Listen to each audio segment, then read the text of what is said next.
Après avoir longtemps refusé le rôle de coach dans The Voice, Nolwenn Leroy s'est enfin lancé dans l'aventure dédiée aux kids depuis le 4 juillet dernier.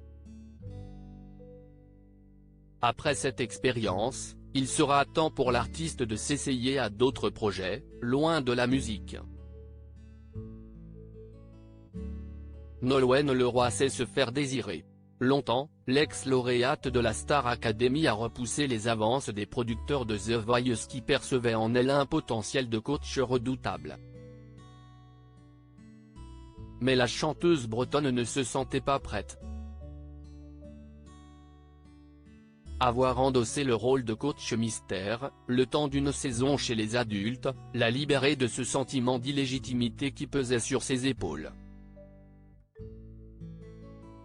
Alors, elle a enfin accepté d'endosser cette responsabilité pour la 9e édition de la version dédiée aux kids.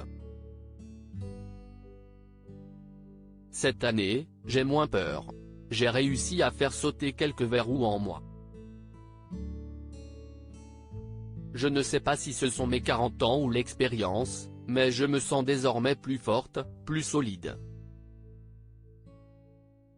Au bout de 20 ans, je progresse, confiée dans Gala celle qui a beaucoup pleuré dans son fauteuil rouge.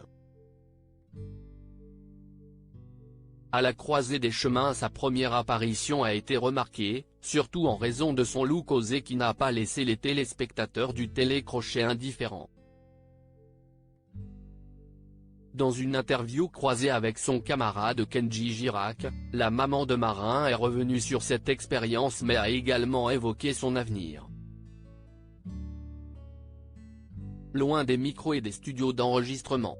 Car, Nolwenn Leroy compte bien consacrer ses prochains mois à la comédie, elle qui a obtenu un rôle dans la série Brocéliande.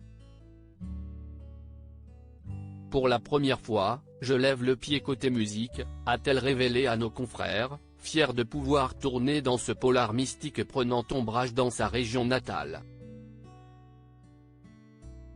Par manque de confiance, j'ai mis longtemps avant de me lancer dans la comédie.